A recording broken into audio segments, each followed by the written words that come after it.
Imagine a world where at the flick of a switch you could beam across space. Well, all you would need is a teleportation device. Your entire body would be scanned in some futuristic MRI device. So for years, scientists believed teleportation was just a science fiction pipe dream. But in 1993, a bunch of smart-ass physicists found a way to circumvent Heisenberg's principle by using something called entanglement.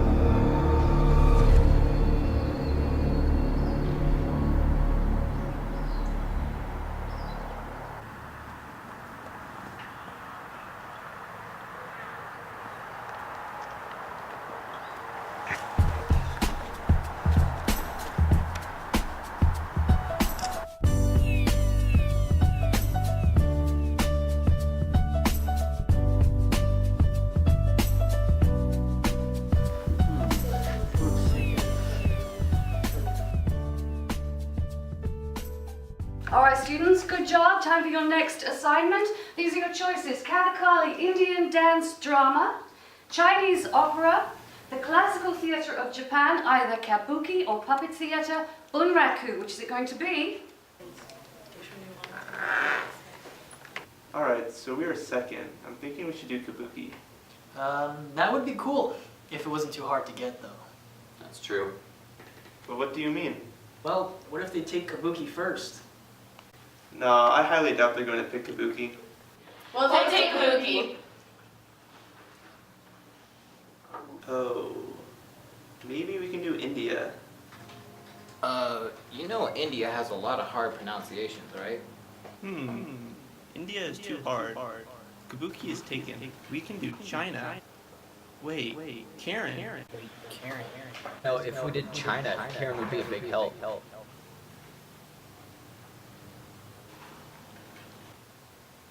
What?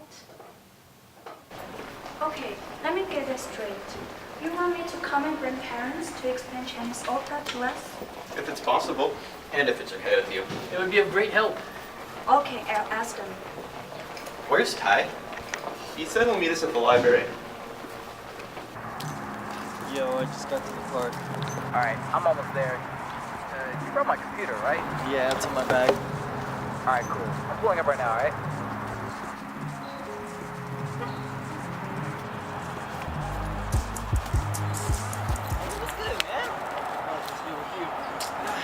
Gotta pick up this computer before I meet up with my group in the library. Oh, yeah? Yeah, I just got this project to finish. So what project is this? You know what? Just some history of theater arts, really. I mean, it's pretty good. I like it. What, so like playwrights or something? Yeah, and the history of backgrounds and stuff, or what happened back then and how things were. Sounds easy. That's exactly what I said. But you know what, to be honest, it's all in the group that makes it like easier or not, you know what I'm saying? I mean, it's whatever, but I like it. Yeah, I feel. Yeah, man, right when I got home from EDC, I crashed for a good 2 hours. Oh my gosh, man. That's because I drove while y'all slept in the car. Man, I didn't get home until like 11 o'clock. Oh, snap. Hey, it's 11 right now. Hey, I gotta go meet up with the group right now. Man, well...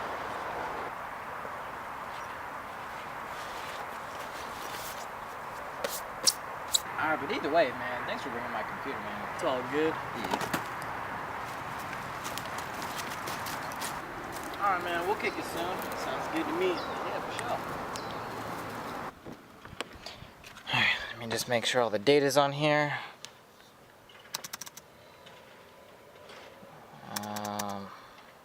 Okay. Whoa, what's this? Whoa!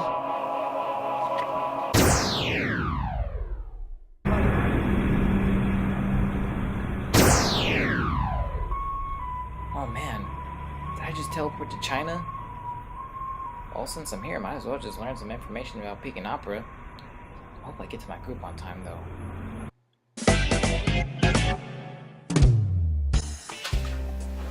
So what we need is an intro, background, info on the actors, and famous place.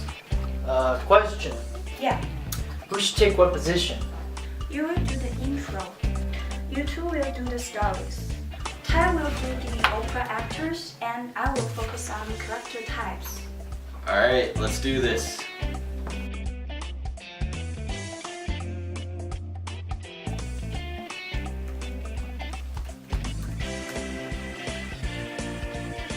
Hey guys, I found a video we could use for our presentation. Let's check it out.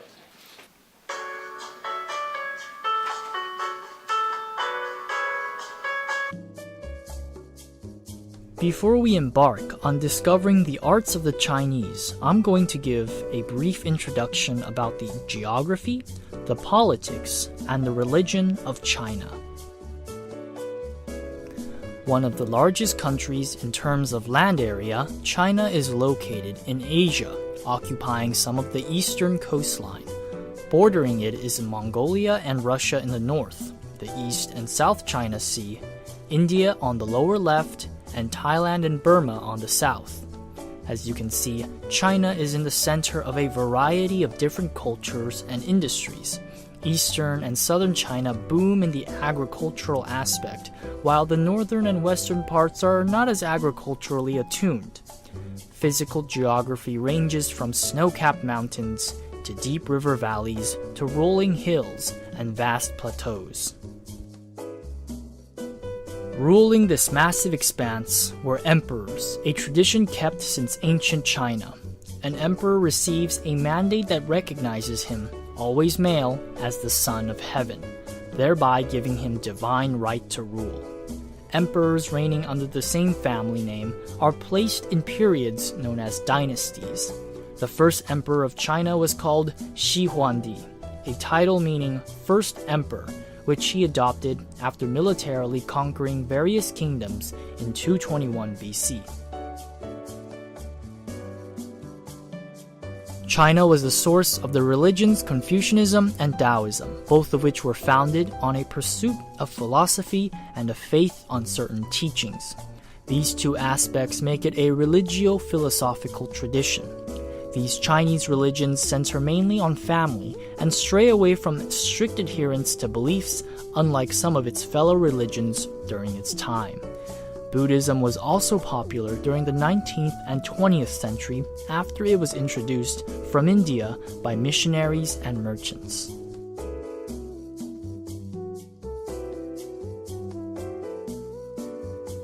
Together, these aspects make China a unique country, unique enough to create one of the world's most enduring art forms, the Chinese opera.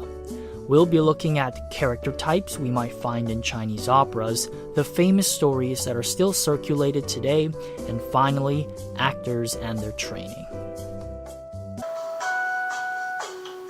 Nice. You know what? Let me see if I can find a video for my part.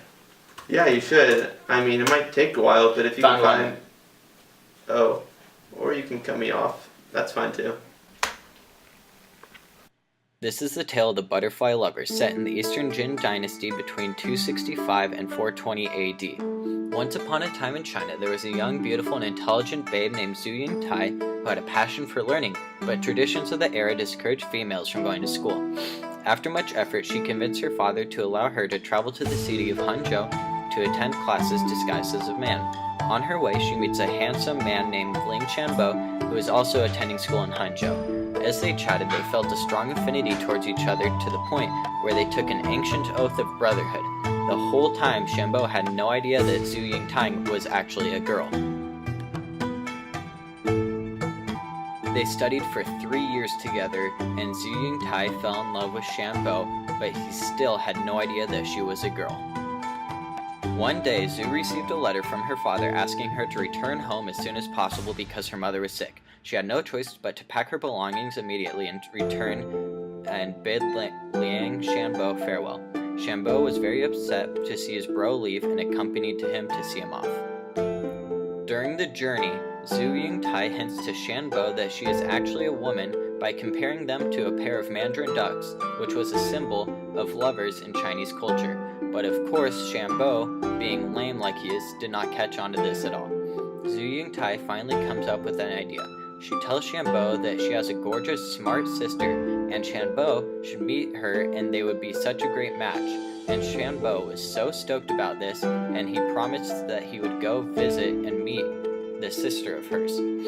Months later, when Shambo visits Zhu Yingtai, he discovers, whoa, you're actually a chick, and of course they fall in love and vow to each other until death do us part.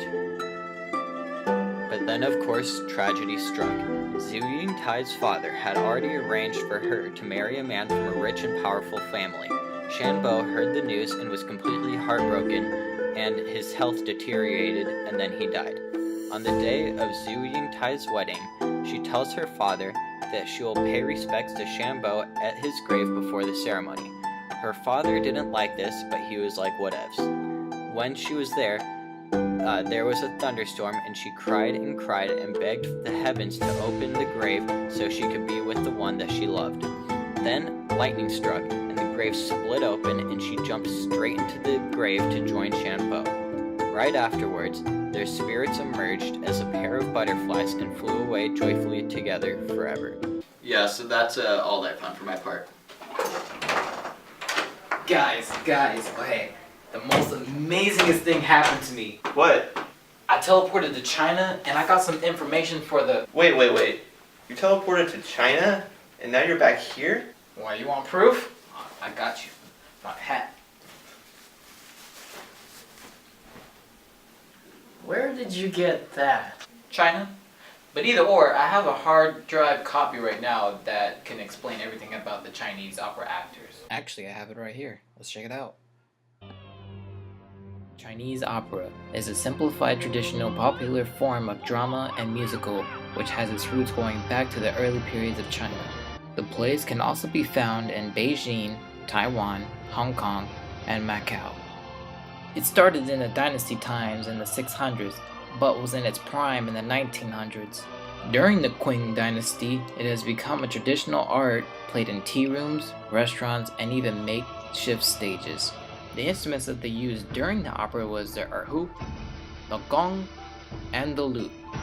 The actors presented unique melodies to the audience.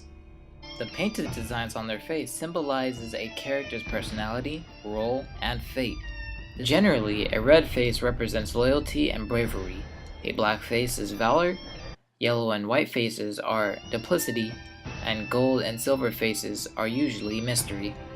For effects, they would use acrobats, meaning the actors may blow fire, flipping around, stunts, fighting stunts, to balance tricks. Not other than having the name Chinese opera, it also goes for the name of Peking opera. Thank you. Well, that shouldn't be too hard for you guys. You're right, because Ty just magically transported to China and whatnot. Well, either way, all we need left Is to do my part, which I got a letter to explain the character types. Apparently it's cut me off day. Wait, how did you get a letter from China in just one day? Well, actually, I recently just bumped into our family while I was there. Is everyone really believing this? Okay, so this is what my family has given me. Chinese opera has 4 character types: Sheng, the male roles; Dan, the female roles; Jing, the painted face roles; and Chou, clowns. Sheng can be divided into 3 types. The first is Lao Sheng, a middle-aged or old man. They may be high-level scholars or officials. The second type of role is Xiao Sheng, or young man. The third type of role is Wu Sheng, or acrobat. He performs many of the most exciting elements of Chinese opera. The next one is Dan. Dan can be divided into 6 types. A Qingyi actress is the noble woman. She usually wears a blue or black dress. The Hua Dan is a lively, energetic young character. Her clothing is more colorful. Lao Dan is the role of an old woman. The costume is subdued. and no makeup is worn. The Wu Dan, also known as Dao Ma Dan, is the young female acrobat. Cai Dan is a comic female role. She does clownish gestures and doesn't act like a normal Dan. Jing is reserved for high-ranking army generals or bandits, warriors or officials. The last one is Chou. Basically, Chou wears a distinctive white patch of makeup, mostly represents the common people and can be either good or bad. Sounds good. Yeah, looks Looks good. Doesn't Sounds it? fancy. Nice. Okay, that's it. We're ready. Alright, Liz, finally. Yes. How did he teleport though? Oh my gosh. Here, check it out.